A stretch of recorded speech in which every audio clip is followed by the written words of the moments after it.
جملوں میں ایک تعریف پیدا کر دیتے ہیں، ایک نظم پیدا کر دیتے ہیں، آپ بعد میں بیٹھ کر صرف نحو کے اصول ان میں سے اخذ کر رہے ہوتے ہیں، لغت بناتے ہیں. اسی طرح کا معاملہ جو ہے وہ لغت کی کتاب لکھنے کا ہے. تو یہ بعد میں جب یہ چیزیں متعین کی جاتی ہیں تو ان میں ہم بڑی حد تک ایک جامعیت پیدا کر دیتے ہیں، لیکن جس وقت یہ ہو رہی ہوتی ہیں اس وقت ایسے نہیں ہوتا. اس وقت یہ فطری طریقے سے چل رہی ہوتی ہیں، یعنی جیسے ہم عام طور پر بات بیان کرتے ہیں اسی طرح سے صحابہ نے بات بیان کر دی، ان سے سننے والوں نے اسی طرح سے بیان کر دی. یہ تنقید بعد میں ہونا شروع ہوئی. تو اس میں دیکھیے تینوں چیزیں جو انہوں نے کی ہیں وہ کتنی فطری اور عقلی ہیں کہ یہ تو دیکھیں گے نا ہم، آپ بہت سچے ہوں گے لیکن آپ نے وہ زمانہ بھی پایا یا نہیں پایا، آپ اس دور میں تھے بھی یا نہیں. ایک شخص کہتا ہے میں نے سیدنا موسیٰ علیہ السلام سے یہ بات سنی ہے اور آج کے زمانے میں کہہ رہا ہے، تو یہ کیسے قبول کر لی جائے گی؟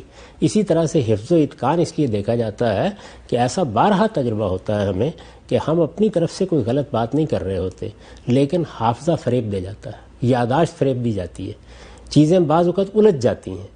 بارہا لوگوں کو اس کا تجربہ ہوا ہوگا کہ بڑھاپے میں آ کر انہیں 10 سال پہلے کی سنی ہوئی بات کل کی سنی ہوئی محسوس ہوتی ہے اور کل کی سنی ہوئی بات بعض اوقات 10 سال پہلے کی سنی ہوئی محسوس ہوتی ہے.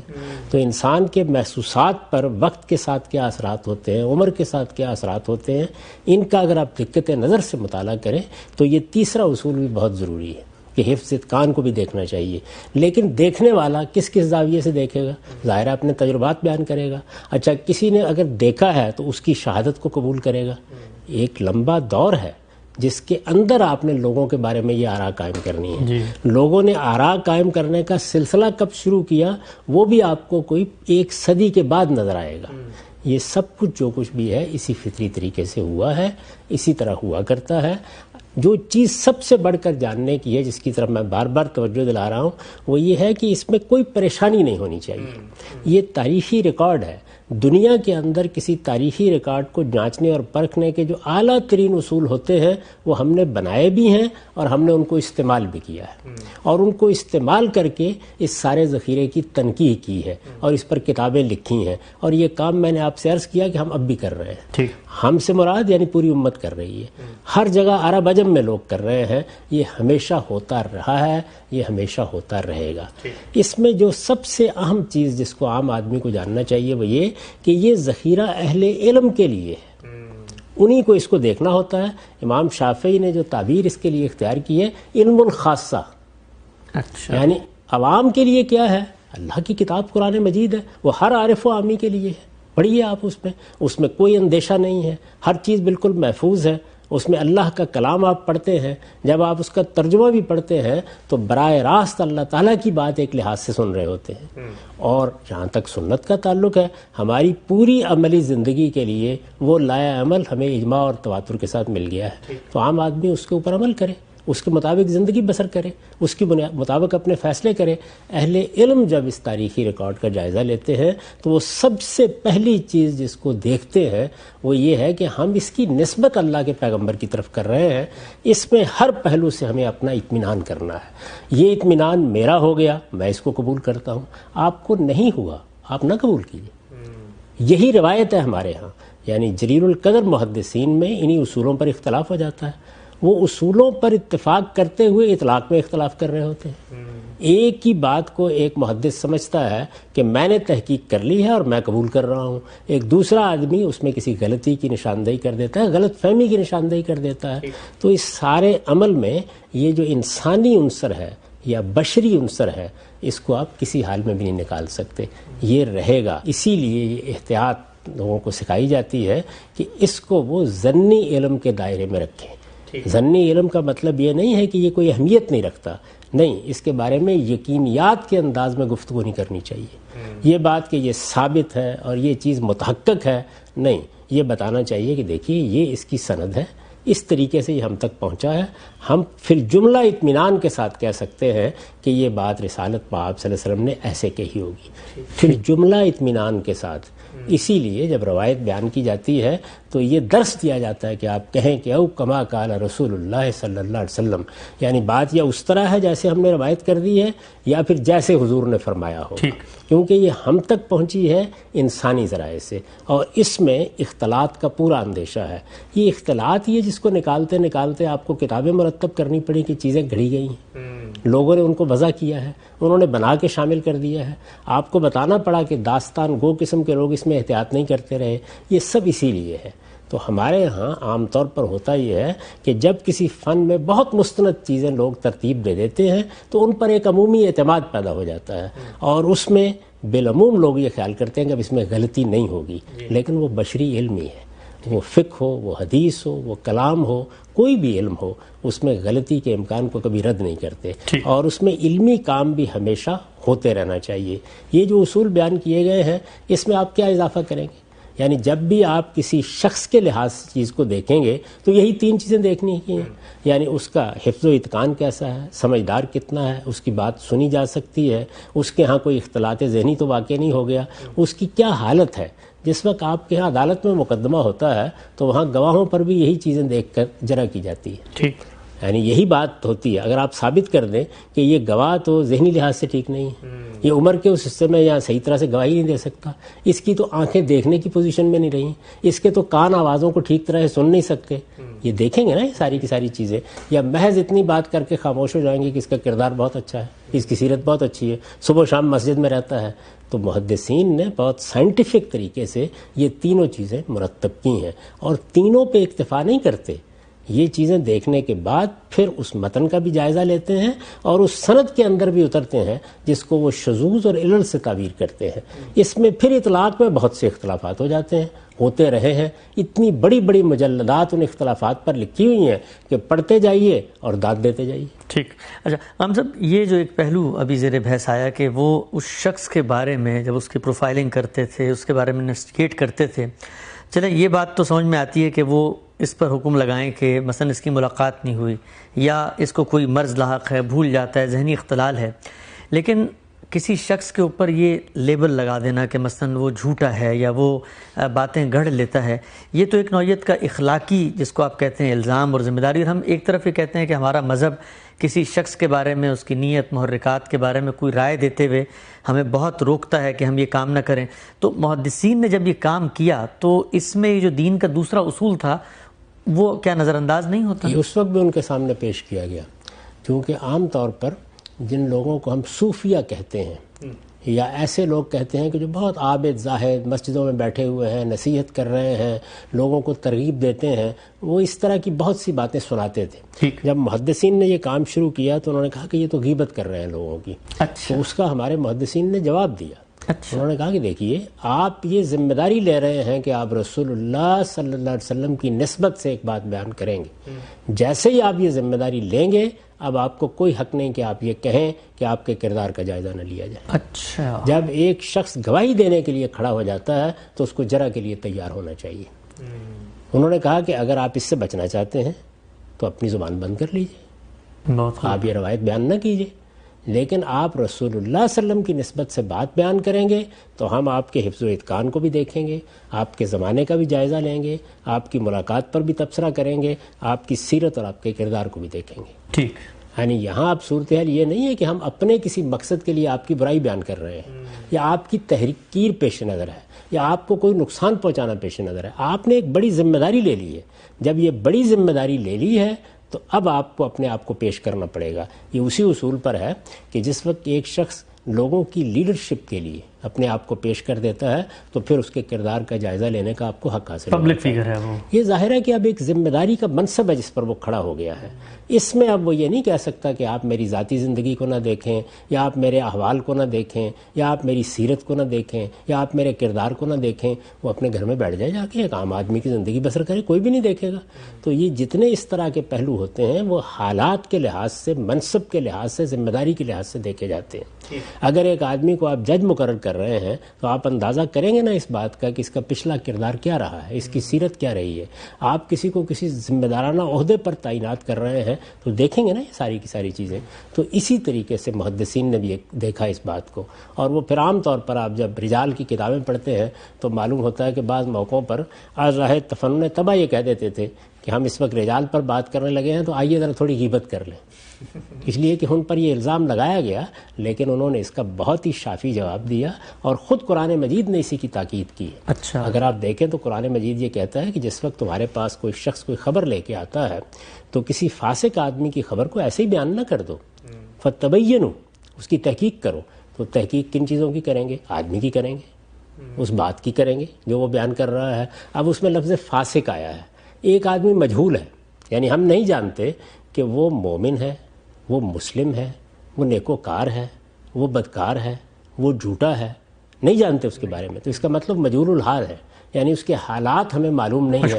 تو آپ بھی ظاہر تحقیق کریں گے اس بات کی. اور اگر یہ معلوم ہو گیا کہ اس کے اندر یہ خرابی ہے، تو دیکھیے قرآن مجید نے خود لفظ فاسق استعمال کر دیا. یہ جو فاسق کا لفظ ہے کس پہلو سے استعمال کریں گے؟ اسی پہلو سے کہ اس کی سیرت، اس کا کردار، اس کا پہلے کا طرز عمل اس بات کی شہادت دیتا ہے.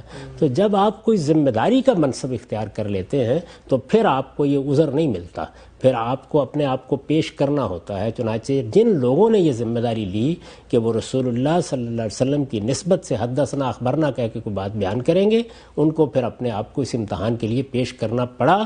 اور ہمارے ہاں لوگوں نے ان کو ہر پہلو سے کھنگال کر ان کے حالات ترتیب دے کے آپ کے سامنے رکھ دی. ٹھیک. اچھا عام صاحب، یہ جو ہمارے یہاں حدیث کی بڑی کتابیں ہیں، صحیح مسلم، بخاری ہے، ابن ماجہ، ابی داؤد وغیرہ، تو یہ جو پہلا اصول ہے سند کی تحقیق کا، جس میں عدالت، حفظ و اتقان اور پھر سلسلہ سند کا اتصال، یہ جو کرائیٹیریا ہے، اس کرائیٹیریا کے لحاظ سے ان کتابوں کے اندر جتنی روایتیں آئی ہیں وہ اس پہلے معیار، پہلے فلٹر سے گزر جاتی ہیں، یہاں بھی بحث ہوتی ہے؟ یہ اس محدث کے نزدیک گزر گئی ہیں. اچھا. یعنی یہ ہمیشہ ملحوظ رکھیے کہ یہ چونکہ ایک انسانی کام ہے، تو ایک شخص اپنی تحقیق کے مطابق یہ کہتا ہے کہ میں نے ہر لحاظ سے معاملات کو دیکھ لیا ہے.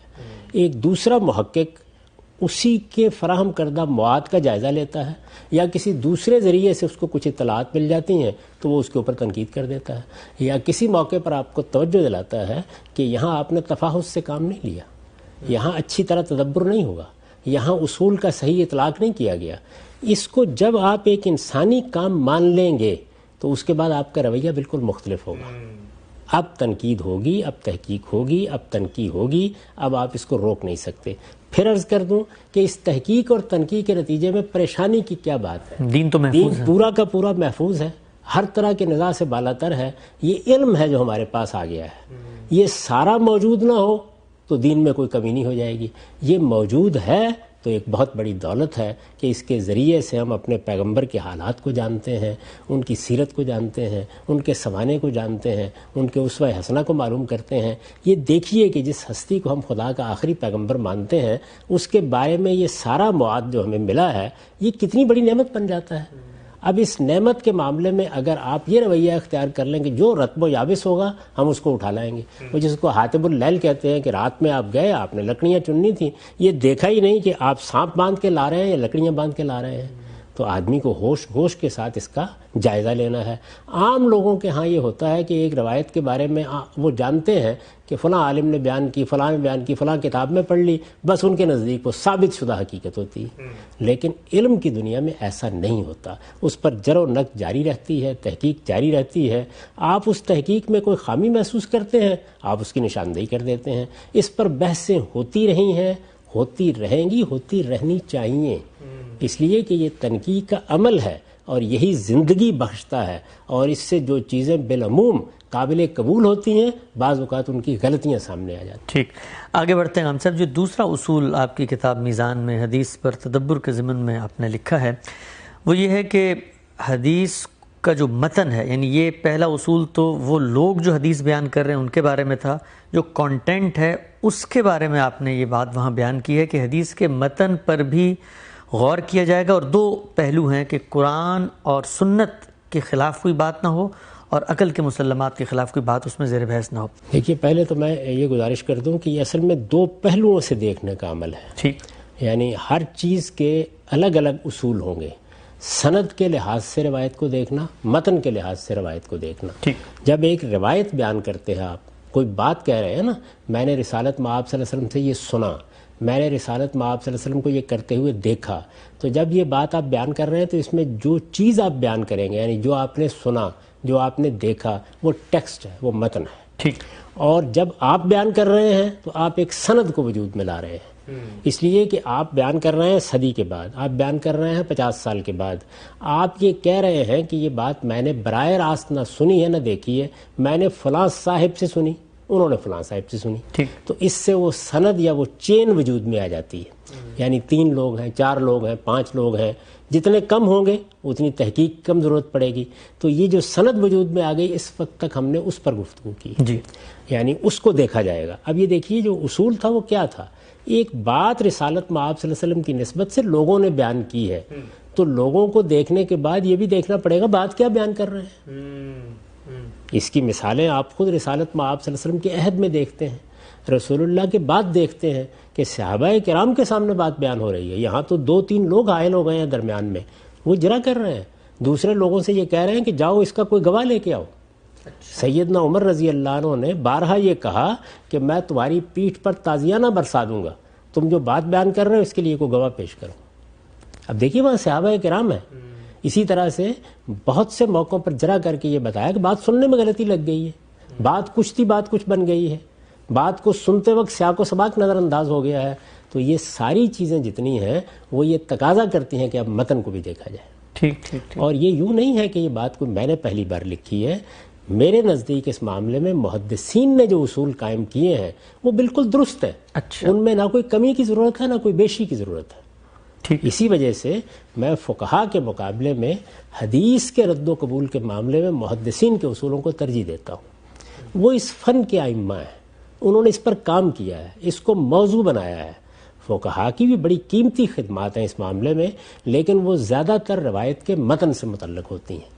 لیکن ہمارے یہ جو محدثین ہیں انہوں نے سند پر بھی بہت قیمتی کام کیا ہے.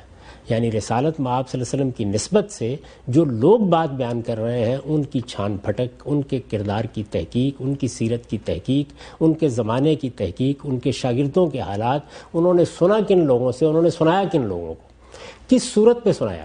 زبانی گفتگو کی، کوئی چیز لکھ کے دے دی، کسی کی اجازت حاصل تھی. ان میں سے ایک ایک چیز پر انہوں نے باقاعدہ اصول بنا کے تحقیق کی. تو یہ سند کا معاملہ کوئی ایک اصول نہیں ہے بلکہ یہ ایک دنیا ہے پوری کی پوری. تو اس سے آپ روایت کو گزارتے ہیں، اس کے بعد آپ کے پاس متن یا ٹیکسٹ آ جاتا ہے. جب متن سامنے آتا ہے تو اس سے پہلے ہم عرض کر چکے کہ ہمارے پاس کیا چیز موجود ہے رسالت مآب صلی اللہ علیہ وسلم کی طرف سے دی ہوئی. یعنی یہ تو لوگوں کا بیان ہے، راویوں کا بیان ہے. پیغمبر نے براہ راست کیا دیا ہے وہ قرآن اور سنت ہے. تو ان کے خلاف کوئی بات کیسے قبول کی جا سکتی؟ تو اس لیے پھر متن کی تحقیق میں پہلا اصول یہ قائم کیا گیا، اور یہ محدثین نے قائم کیا ہے کہ قرآن و سنت کے خلاف کوئی چیز قبول نہیں کی جائے گی. اچھا. یعنی اگر قرآن مجید ہمارے پاس موجود ہے کوئی چیز اس پر پوری نہیں اترتی. میں نے اشارہ کیا تھا پچھلی دفعہ کہ قرآن مجید نے ہم کو یہ بتا دیا کہ رسالت مآب صلی اللہ علیہ وسلم اخلاق عالیہ کا بہترین نمونہ تھے. خدا کا پیغمبر اخلاقی معاملات میں کسی دوسرے یا تیسرے درجے پر نہیں تھا، وہ عظمت کے آخری مقام پر فائز تھے. تو اب مجھے یہ بتائیے کہ ایک شخص ایک روایت بیان کرتا ہے جو میرے اور آپ کے نزدیک بھی اخلاقی معیار پر پورا نہیں اترتی، تو آپ قبول کر لیں گے اس بات؟ نہیں، بالکل. یہ اصول بھی ہمیں قرآن مجید نے بتایا. اچھا. یعنی جب تہمت لگا دی گئی، میں نے پچھلی دفعہ بھی عرض کیا تھا، تو قرآن نے یہ کہا کہ تم نے اس بات کو سنتے ہی یہ کیوں نہ کہہ دیا کہ سبحانہ کا ھذا بہتان و عظیم. ایک شخص کی زندگی آپ کے سامنے ہے، کردار آپ کے سامنے ہے، سیرت آپ کے سامنے ہے، ساری زندگی میں کبھی اس نے جھوٹ نہیں بولا، اور آپ اتنی بیہودہ بات اس کی طرف منسوب کر رہے ہیں. تو اس میں تو سب سے پہلے ان لوگوں سے تقاضا کرنا چاہیے تھا کہ تم دلیل پیش کرو. یہ کیسے باور کر لیا گیا؟ تو یہ کیسے باور کر لیا گیا؟ تو رسول اللہ صلی اللہ علیہ وسلم کی نسبت سے یہ کیسے باور کر لیا جائے کہ آپ نے کوئی بات اپنے ہی دیے ہوئے قرآن کے خلاف کہہ دی، اپنی ہی دی ہوئی سنت کے خلاف کہہ دی. تو اس لیے پہلا اصول یہ قائم کیا گیا، یعنی متن کی تحقیق میں. اب ٹیکسٹ کو ہم دیکھ رہے ہیں، لوگ معیار پر پورے اترے، پہلے وہی دیکھنا تھا، لوگوں پر اعتراض ختم ہو گیا. لیکن اب ٹیکسٹ کو، متن کو دیکھ کر ہم یہ اندازہ کر رہے ہیں کہ ایسی کوئی بات تو نہیں. میں اس سے پہلے بھی توجہ دلا چکا ہوں کہ حدیث کا پھر ایک دائرہ ہے. یعنی کیا وہ کوئی نئی بات تو نہیں کر رہی، مستقل کسی نئے عقیدے کو تو اسلام میں داخل نہیں کر رہی، کسی نئے عمل کو تو داخل نہیں کر رہی. وہ جو کچھ قرآن و سنت میں بیان ہو گیا ہے اس کے فریم میں کھڑے ہو کر بات ہونی چاہیے. یہ دیکھیے یہ بڑا قیمتی اصول ہے. اس کا مطلب یہ ہے کہ رسالت مآب صلی اللہ علیہ وسلم نے جو دین ہمیں دیا ہے وہ دین ہمارے پاس آ گیا ہے. اب یہ باتیں اس دین کی شرح میں ہو سکتی ہیں، وضاحت میں ہو سکتی ہیں، اس پر عمل کی تفصیل ہو سکتی ہیں، یہ اس کے کانٹینٹ میں اضافہ نہیں کر سکتی. کمی نہیں کر سکتے، اس لیے کہ یہ لوگوں کی باتیں ہیں۔ اگر ہم اس طرح کی کوئی چیز قبول کر لیں گے تو اس کا مطلب ہے ہم یہ مان رہے ہیں کہ رسالت مآب صلی اللہ علیہ وسلم نے ایک نیا عقیدہ 2 آدمیوں کو بتا دیا، باقیوں کو خبر نہ ہوئی، 2 آدمیوں کو دین میں ایک نیا عمل بتا دیا۔ 2 لوگ آ کے بیان کر دیں کہ رسالت مآب صلی اللہ علیہ وسلم نے تو 6 نمازیں پڑھائی تھیں، کیسے قبول کر لی جائے گی؟ تو قرآن و سنت کو کسوٹی بنا کر دیکھا جائے گا کہ یہ روایت ان میں بیان کردہ اصولوں پر پوری اترتی ہے، یہ ٹھیک ان کے مطابق ہے۔ دیکھیے اس سے پہلے جو آپ افراد کے بارے میں رائے قائم کر رہے تھے اس میں بھی تو افراد ہی تحقیق کر رہے تھے نا جی، یعنی میں اگر فرض کر لیجئے کہ اس زمانے کا شخص ہوں اور میں ایک محدث کی حیثیت سے یا علم رجال کے ماہر کی حیثیت سے تحقیق کر رہا ہوں تو آپ میری تحقیق ہی کی بنیاد پر جو کچھ آگے کہیں گے اسی پہ اطمینان ہوگا ہمارا، اطمینان اسی پہ ہوگا نا۔ یعنی میں نے کیا تحقیق کی کہ کردار کیسا ہے، میں نے کیا تحقیق کی کہ حفظ و اتقان کا کیا معاملہ ہے۔ چلیے جہاں تک اتصال کا تعلق ہے، زمانے کا تعلق ہے، وہ تو ایک ایسی چیز ہے کہ جس کو آپ جس طرح چاہے تحقیق کر لیں، لیکن یہاں تو آپ افراد ہی پر اعتماد کر رہے ہوتے ہیں۔ تو یہاں پر بھی یہ صورتحال ہے کہ ایک فرد آپ کو یہ بتاتا ہے، بلکہ وہاں تو جو کچھ اس نے بیان کر دیا ہم اس کے اوپر اندھا ایمان لانے پہ مجبور ہیں، اس کو ویریفائی نہیں کر کیا سکتے، کریں، ویریفائی نہیں کر سکتے۔ لیکن یہاں تو اگر کوئی چیز قرآن کے خلاف ہے تو قرآن موجود ہے، سنت کے خلاف ہے تو سنت موجود ہے۔ یعنی میں بتاؤں گا کہ قرآن مجید نے یہ بات اس طرح بیان کی ہے، اس نے یہ فریم دیا ہے، اس نے اس کے لیے 4 کارنرز متعین کر دیے ہیں، وہ اس دائرے میں اس چیز کو رکھ رہا ہے، آپ بھی اس کی تحقیق کر لیں، آپ بھی اس کو جان لیں۔ اگر میں اس میں غلطی کر رہا ہوں تو آپ بتا دیں گے، کوئی دوسرا غلطی کر رہا ہے تو میں بتا دوں گا۔ تو قرآن و سنت کے خلاف۔ دوسرا کیا ہے؟ علم و عقل کے مسلمات کے خلاف، علم و عقل کے، یعنی علم کی بہت سی چیزیں ہوتی ہیں بالکل یقینیات ہیں۔ مثلا یہ تاریخ کے معاملے میں نے مثال دی نا، کوئی آدمی یہ کہتا ہے کہ میں نے حضرت مسیح سے یہ بات سنی ہے اور آج کہہ رہا ہے، تو آپ اس کی بات مان لیں گے؟ نہیں، اس لیے کہ یہ بات علمی طور پر مسلم ہے کہ سیدنا مسیح علیہ السلام کا زمانہ کون سا تھا۔ وہ یہ کہتا ہے کہ میں ایک دن مدینے میں کھڑا تھا، میں نے دیکھا 3 سورج طلوع کر رہے ہیں۔ علمی طور پر طے ہے کہ دنیا میں ایک ہی سورج ہے۔ وہ کسی میدان کے بارے میں آپ سے یہ کہتا ہے کہ اس میں 10 لاکھ لوگ تھے، آپ جا کے دیکھتے ہیں اور معلوم ہوتا ہے کہ اس میدان میں تو 10,000 لوگ بھی نہیں کھڑے ہو سکتے، اور کھڑے ہو سکتے ہیں بیٹھ بھی نہیں سکتے۔ ٹھیک، وہ بیان کر رہا تھا کہ لاکھوں لوگ نے وہاں خیمے لگائے ہوئے ہیں۔ تو یہ علم کے مسلمات کے خلاف ہے، یعنی تاریخ کے لحاظ سے، مشاہدے کے لحاظ سے، تجربے کے لحاظ سے جو علم ہمارے پاس ہے یہ اس کے خلاف ہے، عقل کے خلاف ہے۔ عقل کے بھی مسلمات، دیکھیے یوں نہیں ہے کہ مجھے یہ بات سمجھ میں نہیں آ رہی، یہ نہیں کہا جاتا۔ اس میں جو لفظ استعمال کیے ہیں ہمارے ہاں وہ ہے علم و عقل کے مسلمات، یعنی وہ چیزیں جو میرے نزدیک، آپ کے نزدیک، پوری انسانیت کے نزدیک علمی طور پر مانی ہوئی ہیں، عقلی لحاظ سے مانی ہوئی ہیں۔ ٹھیک، ان کے خلاف اگر کوئی چیز ہے تو ہم یہ مانیں گے کہ بیان کرنے والوں کو غلطی لگی ہے۔ یہاں پھر واضح کر دوں کہ یہ رسالت مآب صلی اللہ علیہ وسلم کی کسی بات پر تنقید نہیں ہوتی، اس کا تو کوئی مسلمان تصور ہی نہیں کر سکتا۔ یہ اس راوی پر تنقید ہو رہی ہوتی ہے، بیان کرنے والے پر تنقید ہو رہی ہوتی ہے۔ جس وقت ہم کردار پر گفتگو کر رہے تھے تو اس وقت بھی اس راوی کے کردار پر گفتگو کر رہے تھے، رسالت مآب صلی اللہ علیہ وسلم کا کردار زیر بحث نہیں تھا۔ جی، جب ہم زمانے پر بات کر رہے تھے تو اس کے زمانے کی تحقیق کر رہے تھے۔ اسی طرح سے جب حفظ اتقان کے بارے میں گفتگو کر رہے تھے کہ اختلاط تو نہیں ہو گیا، عمر کا اثر تو نہیں ہو گیا، یادداشت تو ختم نہیں ہو گئی، حافظے میں خرابی تو نہیں ہو گئی، تو اسی پر تحقیق کر رہے تھے۔ اس وقت بھی جب ہم گفتگو کر رہے ہیں تو ایک شخص کی بیان کردہ بات پر گفتگو کر رہے ہیں، یعنی رسالت مآب صلی اللہ علیہ وسلم کی طرف اس کی نسبت کی تحقیق کے لیے یہ ضروری ہے کہ ہم یہ سارے سوالات اٹھائیں۔ چنانچہ ہمارے محدثین نے اس کو بیان کیا ہے۔ اچھا، یعنی پہلے دن سے جب یہ علم پیدا ہوا تو جس طرح سے یہ اصول بننا شروع ہو گئے کہ ہم نے سیرت دیکھنی ہے، کردار دیکھنا ہے، اتصال دیکھنا ہے، تاریخ دیکھنی ہے، حفظ و اتقان دیکھنا ہے، اسی طرح یہ اصول بھی بننا شروع ہو گئے کہ ہم نے متن میں کیا چیزیں دیکھنی ہیں۔ چنانچہ اس فن کی جو سب سے پہلی کتاب ہے الکفایہ، جس کے بارے میں محدثین کہتے ہیں کہ کل نیال علیہ، سارا کا سارا علم اصل میں اسی کتاب پر مبنی ہے۔ اس کی بعد میں تنقید ہوتی رہی، بہت سی چیزیں سامنے آ گئیں۔ اس زمانے سے میں یہ عرض کر رہا ہوں کہ یہ قاعدہ قائم کر دیا گیا تھا، چنانچہ میں نے ان کی پوری عبارت اپنی کتاب میں نقل کر دی ہے۔ اچھا، یعنی میں اس لیے یہ عرض کر رہا ہوں کہ اس معاملے میں متفرد نہیں ہوں۔ یعنی خطیب بغدادی نے یہ بات وضاحت سے لکھی؟ جی بالکل، ان کی کتاب ہے الکفایہ فی علم الروایا۔ اس سے چونکہ علم کی ابتدا ہو رہی ہے تو اس لیے میں نے حوالہ بھی اسی کا دیا۔ ٹھیک، تو میں یہ گزارش اس لیے کر رہا ہوں کہ اس میں کوئی متفرد نہیں ہوں، کوئی نئی بات نہیں کر رہا۔ اگر کسی جگہ میں متفرد ہوتا ہوں تو میں پھر بتاتا ہوں کہ یہاں میری تحقیق مختلف ہے، میرا نقطہ نظر مختلف ہے۔ اس میں جب میں نے جائزہ لیا تو اندازہ ہوا کہ ہمارے محدثین نے جو کام اس میں کیا ہے اس میں کسی اضافے کی ضرورت نہیں ہے۔ ٹھیک وہ اپنی جگہ ایک مکمل کام ہے، اس کو ہر لحاظ سے پرکھ کر دیکھ لیا، انسانی سطح پر اس سے بہتر کام ممکن نہیں ہے، اس کو میں نے ایک نئی پریزنٹیشن دے دی۔ اور یہ تو ہر دور میں ہوتا رہتا ہے، یعنی آپ ایک علم کو پیش کرتے ہیں۔ اب دیکھیں نحو کی کتابیں آپ نے پڑھی ہوں گی، ان میں ایک شخص ایک طریقے سے چیزوں کو بیان کرتا ہے، دوسرا دوسرے طریقے سے بیان کرتا ہے، یہاں کوئی نئی بات نہیں ہے۔ تو میں آپ کو بتا دیتا ہوں کہ میں نے اپنی کتاب میں خطیب کا جو اقتباس نقل کیا ہے اس میں وہ کیسے اس بات کو بیان کرتے ہیں۔ وہ یہ بیان کرتے ہیں کہ دیکھیے آپ نے خبر واحد، میں پہلے عرض کر چکا کہ یہ خبر واحد ہوتی ہے۔ خبر واحد کا مطلب کیا ہے؟ ایک دو لوگوں نے رسالت مآب صلی اللہ علیہ وسلم کی نسبت سے یہ بات بیان کی ہے، تمام روایات ایسے ہی جتنی بھی ہیں۔ تو وہ یہ کہتے ہیں کہ ولا یقبل خبر الواحد فی منافات حکم العقل و حکم القرآن الثابت المحکم و سنت المعلومہ والفعل الجاری مجر السنہ و کل دلیل مکتوب۔ اچھا، خبر واحد اس صورت میں قبول نہیں کی جاتی جب عقل اپنا فیصلہ اس کے خلاف سنا دے۔ اچھا، اب یہاں عقل اپنا فیصلہ اس کے خلاف سنا دے، کیا مطلب ہے اس کا؟ مطلب یہ ہے کہ وہ عقل کے مسلمات کے خلاف ہے، وہ قرآن کے کسی ثابت اور محکم حکم کے خلاف ہو۔ یعنی آپ قرآن مجید سے ثابت کر دیں کہ بات اور ہے اور یہاں بات بالکل اور کہی جا رہی ہو۔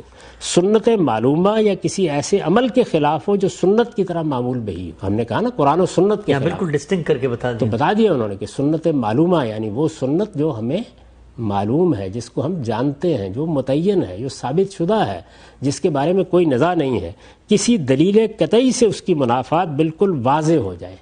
یہ ساری چیزیں انہوں نے بیان کر دی۔ کل دلیل مکتوب بہی، یعنی ایک ایسی دلیل ہے اس کا حوالہ جو بالکل قطعی ہے۔ یہ کفایہ ہے، اور اس پہ میں نے حوالہ نیچے بیان کر دیا اور یہ بتا دیا ہے کہ یہ فلاں مقام پر یہ بات ہے، 432 صفحے کے اوپر جو نسخہ میرے پاس ہے، اور اس نسخے کے بارے میں بھی بتا دیا ہے کہ وہ کس مطبعے کا چھپا ہوا ہے، اس میں یہ بات بیان کی گئی ہے۔ تو یہ بات میں نے پھر عرض کیا کہ تمام محدثین کے یہاں مانی ہوئی بات ہے، اسی چیز کو بعد کے لوگ بھی بیان کرتے رہے ہیں، اس سے کوئی اختلاف نہیں کرتا، یعنی محققین میں سے کوئی اختلاف نہیں کرتا۔ عامت الناس یہ باتیں کرتے رہتے ہیں، لیکن ایک محقق جب کسی علم کو دیکھتا ہے تو وہ بالکل اور طریقے سے دیکھتا ہے۔ اس میں ظاہریہ کا نقطہ نظر تھوڑا سا مختلف ہے، لیکن جہاں تک تعلق ہے ان لوگوں کا جنہوں نے اس فن کو سمجھا، اس کو پڑھا، اس میں کچھ زندگی بسر کی، وہ یہ جانتے ہیں کہ جس طرح سند کی تحقیق کے معاملے میں وہ سب چیزیں دیکھنی ضروری ہیں، اسی طرح متن کی تحقیق میں بھی یہ تمام چیزیں دیکھنی ضروری ہیں۔ ٹھیک ہے، اور ان کو اس مسلمان امت کے اندر تمام اہل علم دیکھتے رہے ہیں۔ اب جب آپ دیکھیں گے ان چیزوں کو تو ممکن ہے کہ ایک آدمی کو وہ چیز قرآن کے خلاف نہ محسوس ہوتی ہو، لیکن آپ یہ کہہ رہے ہیں کہ یہ قرآن کے خلاف ہے تو دلائل دیں گے نا اس کے، آپ بتائیں گے کہ قرآن میں یہ بات کہاں بیان ہوئی ہے، کس طرح بیان ہوئی ہے۔ اگر آپ نے قرآن مجید کا مدعا غلط سمجھا ہے تو کوئی دوسرا اس کی تصحیح کر دے گا۔ ٹھیک، اس طرح سے جس طرح وہاں آپ لوگوں کے بارے میں تحقیق پر جرا کرتے رہتے ہیں، آپ یہاں پر بھی جرا کرتے رہتے ہیں۔ یوں نہیں ہے کہ میں یہ کہہ دوں گا کہ یہ قرآن کے خلاف ہے، میں یہ کہوں گا یہ سنت کے خلاف ہے، میں یہ کہوں گا علم و عقل کے مسلمات کے خلاف ہے، تو یہ میری بات ایسے ہی چل جائے گی۔ یعنی ساری دنیا موجود ہے، وہ بھی دیکھے گی، وہ قرآن کا بھی جائزہ لے گی، وہ سنت کا بھی جائزہ لے گی، پھر ان کے باہمی ربط کو بھی دیکھے گی، اور اس کے بعد توجہ دلا دے گی کہ تمہیں غلطی لگی ہے، یہ قرآن کے مطابق ہے، قرآن کے طے کردہ اصولوں کے اندر ہے، اس میں کوئی چیز اجنبی نہیں ہے۔ تو میں یہ گزارش کر رہا ہوں کہ چونکہ تاریخی ریکارڈ ہے، اس لیے اس کی تحقیق تنقید میں یہ ساری چیزیں دیکھی جائیں گی اور ان پر بحث ہوتی رہے گی، اور دونوں پہلوؤں سے دیکھی جائیں گی۔ اور اس میں جب کوئی چیز آپ کے سامنے آتی ہے تو آپ انہی دلائل کی بنیاد پر اس کو قبول کرتے ہیں۔ عام آدمی اس کو علمی طریقے سے دیکھے، علمی طریقے سے پڑھے، اگر کسی چیز پر اس کو اطمینان نہیں ہو رہا تو بس اس کو اہل علم کے لیے چھوڑ دے، اور وہ خود قرآن مجید کا مطالعہ کریں دین کے معاملے میں۔ دیکھیے دو چیزوں کو ہمیشہ الگ رکھیے، ایک ہے آپ کا دین جس پر آپ کو عمل کرنا ہے، اور ایک ہے تاریخ۔ ٹھیک، تو تاریخ میں تو یہ بحث ہوتی رہے گی، اس کو آپ روک نہیں سکتے۔ ٹھیک، بہت غام صاحب آپ نے خوبصورتی سے یہ جو دوسرا اصول ہے کہ قرآن مجید کی روشنی میں وہ جو کانٹینٹ ہے، متن ہے، روایت کا، اس کا ہم جائزہ لیں گے، اور علم و عقل کے مسلمات۔ ایک الجھن اسی اصول کے بارے میں جو ایک عام آدمی کے ذہن میں آتی ہے، میں وہ آپ کے سامنے رکھنا چاہتا ہوں۔ ایک عام آدمی یہ کہتا ہے کہ قرآن مجید میں کیا لکھا ہوا ہے یہ تو علماء جانتے ہیں، میں تو نہیں جانتا، علماء خود بھی یہ کہتے ہیں کہ ہم اپنے علم کی حد تک قرآن کی کسی آیت کی انٹرپریٹیشن کر رہے ہیں، اس میں بھی اختلاف ہو جاتا ہے، مختلف جو فقہی مکاتب فکر ہم دیکھتے ہیں مختلف آیات کی مختلف تعبیر کرتے ہیں۔ تو اگر حدیث میں کوئی بات بیان ہو گئی ہے اور ایک صاحب علم اٹھ کے کہتے ہیں کہ یہ قرآن مجید کے خلاف ہے، تو ایک عام آدمی یہ سوچتا ہے کہ قرآن مجید کے خلاف ہے، یہ تو بات یہ شخص کہہ رہا ہے اپنے علم کی حد تک، تو یہ بھی تو امکان ہے کہ یہ شخصی غلط بات سمجھا ہو، تو میں کیوں نہ اس اصول کو مان لوں کہ قرآن کی بات ہے کیا، وہ وہی ہوگی جو رسول اللہ صلی اللہ علیہ وسلم کی نسبت سے بیان کی جائے۔ گویا اس میں سے کوئی فرد اٹھ کے اپنے فہم کے مطابق فیصلہ کرے، اس سے بہتر اطمینان کی جگہ یہ ہے کہ ہم رسول اللہ کی نسبت سے اگر صحابہ نے کوئی بات بیان کر دی ہے تو بس اسی پہ اعتماد کر لیں، وہی مدعا ہے، قرآن میں بھی ہوگا جو آج ہمیں سمجھ میں نہیں آ رہا۔ دیکھیے صحابہ نے بیان کر دی، صحابہ نے تو کچھ لوگوں کے سامنے بیان کی تھی، ان لوگوں نے کچھ دوسرے لوگوں کے سامنے بیان کر دی تھی، ان لوگوں نے کچھ اور لوگوں کے سامنے بیان کر دی تھی۔ تو یہاں تو صحابہ سے تو آپ براہ راست بات نہیں سن رہے، رسول اللہ صلی اللہ علیہ وسلم سے تو براہ راست بات نہیں سن رہے۔ تو اس وجہ سے اگر کوئی عام آدمی یہ سمجھتا ہے کہ بس میرے لیے یہ ٹھیک ہے تو اس پر کون تنقید کرتا ہے؟ لیکن ایک دوسرا صاحب علم تحقیق کرنا چاہتا ہے تو آپ اسے روک کیسے سکتے ہیں؟ اصل میں اس تنوع کو قبول کیجئے، یعنی علم میں یہ زندگی کی علامت ہے۔ جس چیز کی طرف میں توجہ دلا رہا ہوں وہ یہ نہیں ہے کہ جو شخص بھی تحقیق کر کے اپنے نتائج تحقیق بیان کرے آپ ضرور اسے مان لیں، اس تحقیق کو سن لیں۔ آپ اس پہ توجہ نہیں دینا چاہتے نہ دیں۔ میں نے تو بار بار عرض کیا کہ قرآن و سنت میں جو دین بیان ہوا ہے اس پر عمل کیجئے، اللہ کی کتاب کا مطالعہ کیجئے اور اپنے ایمان کو زندہ رکھیے۔ اب یہ ظاہر ہے کہ علم کی دنیا ہے، اس میں تنقیحات ہوں گی، اس میں بحثیں ہوں گی، یہ بحثیں اہل علم کو کرنے دیجئے۔ آپ کو اطمینان ہو گیا ایک چیز کے بارے میں تو آپ عمل کیجئے اس کے اوپر، اللہ تعالیٰ قبول فرمائے گا۔ دیکھیے یہی نقطہ نظر امام شافعی نے قائم کیا۔ اچھا، یعنی ان کا نقطہ نظر یہ تھا کہ ہمارے سامنے جب ایک روایت آ گئی ہے تو ہم یہ سمجھیں گے کہ قرآن کا مدعا یہی ہے۔ اچھا، لیکن آپ پوری علم اصول کی تاریخ پڑھ لیں، بتدریج ان کے اس نقطہ نظر کو اصولین رد کرتے چلے گئے۔ اچھا، حد یہ ہے کہ خود ان کے زاویہ نظر کو ماننے والے لوگوں نے بھی آہستہ آہستہ اس میں احناف کے نقطہ نظر کو اختیار کر لیا۔ یعنی اس کا مطلب اصل میں یہ تھا کہ آپ اپنے دماغ کو بند کر لیں۔ یہ کیسے ہو سکتا ہے کہ قرآن مجید کو ہم پڑھیں اور ہمیں صاف نظر آ رہا ہو کہ لفظ اس کو قبول نہیں کرتا، جملہ اس کو قبول نہیں کرتا، تالیف کلام اس کو قبول نہیں کرتی، اور ہم یہ بات مان لیں؟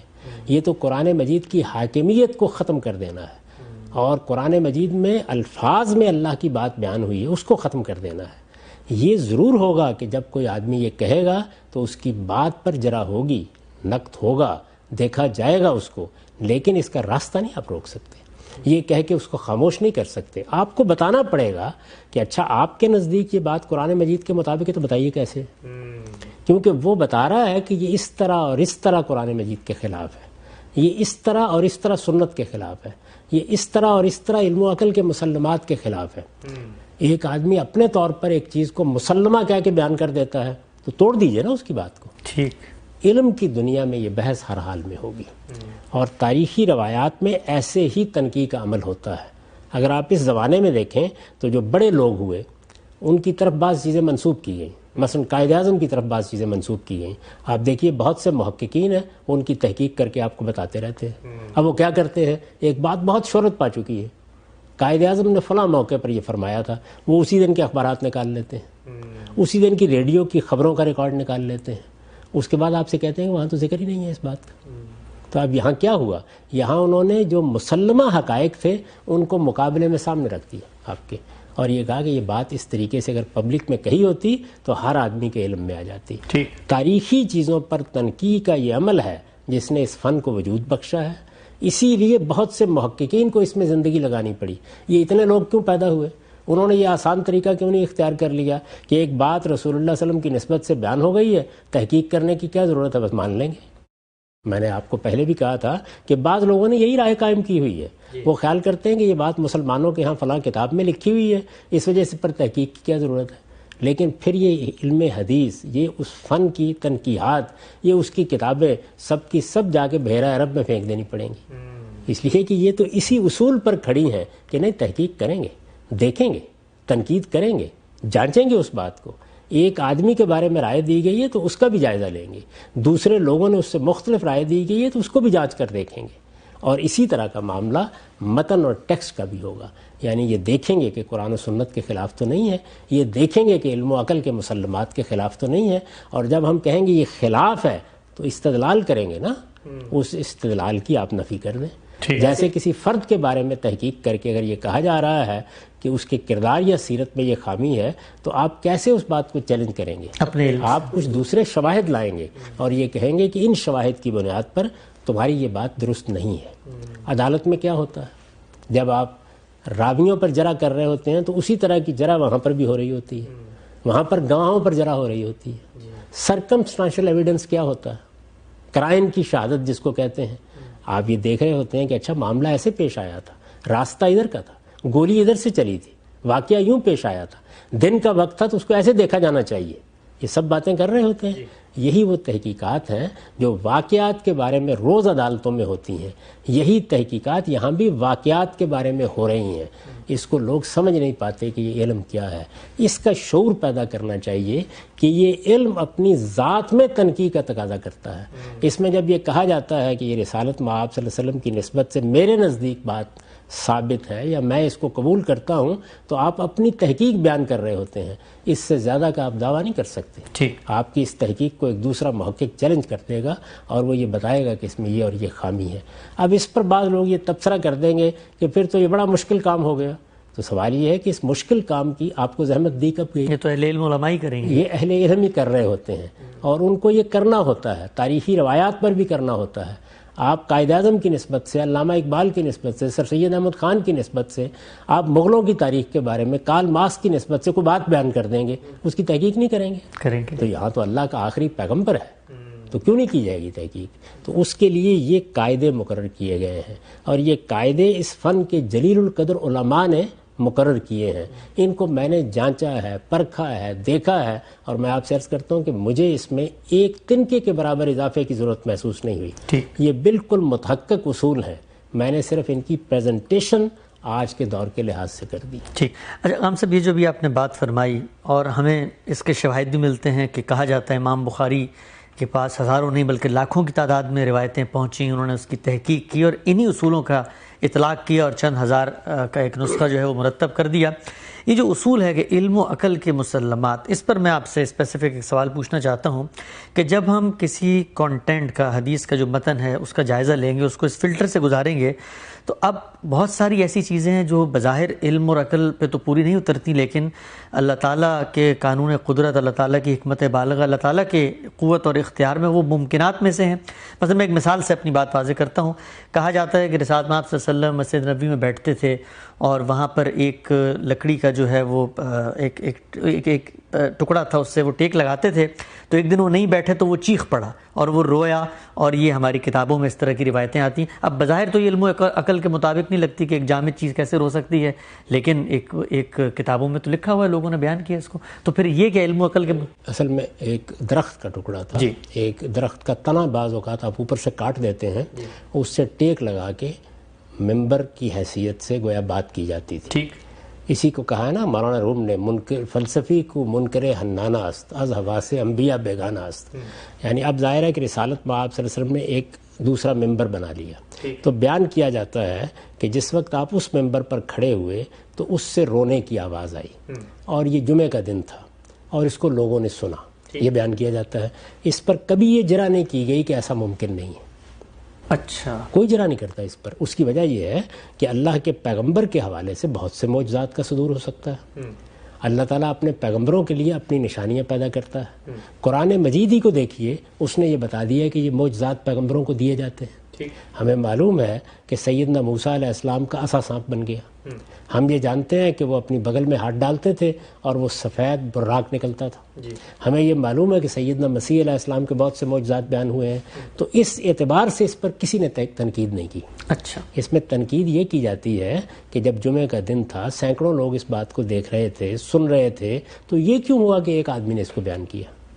یہ دیکھیے, یہ بالکل وہی طریقہ ہے تنقید کا. اب آپ قبول کرنا چاہیں قبول کر لیں, لیکن یہاں تنقید اس اصول پر کی نہیں جا رہی. یہ کون کہہ رہا ہے کہ یہ علم و عقل کے مسلمات کے خلاف ہے؟ علم و عقل کے مسلمات کے بالکل مطابق ہے. اس میں کوئی چیز اس کے خلاف نہیں ہے. یعنی اگر خدا کا ایک پیغمبر ہے تو اس کے لیے اس طرح کی نشانیوں کا ظہور پذیر ہونا، خدا کی مائیت کا ظہور ہونا، کتنے واقعات ہیں جن کو مانا جاتا ہے. یہ بیان کیا گیا کہ رسالت میں آپ صلی اللہ علیہ وسلم نے اپنی انگلیاں ڈال دیں اور اس سے پانی کا چشمہ بہ نکلا. یہ بیان کیا جاتا ہے کسی موقع پر ایک پیالہ آپ نے مشروب کا دے دیا یا دودھ کا دے دیا اور اس سے 70 آدمیوں کے منہ پھر گئے. یہ ساری باتیں جتنی ہیں ان پر اس لحاظ سے کوئی تنقید نہیں کرتا. یہ تو ہمارے ہاں ایک خاص نقطہ نظر لوگوں نے بعض موقعوں پر یہ استدلال کیا کہ یہ قانون فطرت کے خلاف ہے. تمام معجزات قانون فطرت کے خلاف ہوتے ہیں، ان کو قرآن نے بیان کیا ہے، وہ اللہ کی قدرت کا ظہور ہوتا ہے. تو دیکھیے یہاں پر بھی قرآن مجید نے وہ اصول بیان کر دیا جس کی روشنی میں ہم اس کو سمجھ رہے ہیں. تو بات پر یہ تو تنقید ہی نہیں ہے. یہاں پر اصل میں بات بیان کرنے والے پہ جرا ہو رہی ہے کہ ایک مجمع میں ایک معاملہ ہوا ہے، اس کا مطلب یہ تمہیں کو غلطی لگ گئی ہے، سننے میں لگ گئی ہے، بیان کرنے میں لگ گئی ہے، کسی بات کے کسی آدمی نے بیان کر دی ہے. کیونکہ جمعے کے ممبر پر کھڑے ہوئے اگر یہ واقعہ ہوا اور رسالت میں آپ صلی اللہ علیہ وسلم اتر کر آئے اور آپ نے تسلی دی جیسے کہ بیان کیا جاتا ہے جی، تو پھر تو یہ واقعہ بہت سے لوگوں کو بیان کیونکہ جمعے کا مجمع ہے، سب دیکھ رہے ہیں. مجمع ہے، دیکھ رہے ہیں. اگر آپ یہ بیان کریں کہ فلاں موقع پر ایک جلسہ عام ہو رہا تھا، اس میں یک بیک فلاں مولانا صاحب تقریر کر رہے تھے یا فلاں لیڈر تقریر کر رہے تھے، وہ آسمان کی طرف اٹھ گئے اور اس کو بیان کرنے والا ایک آدمی ہو تو آپ قبول کر لیں گے اس بات کو. تو اصل میں یہ بالکل اور تنقید ہے. یہ دیکھیے پھر وہ بات میں نے آپ سے عرض کی کہ ہمارے ہاں احناف کے علماء نے یہ اصول قائم کیا کہ عموم بلوہ کے معاملات میں ہم ایک دو لوگوں کی روایت کو قبول نہیں کریں گے. عموم بلوہ کس کو کہتے ہیں؟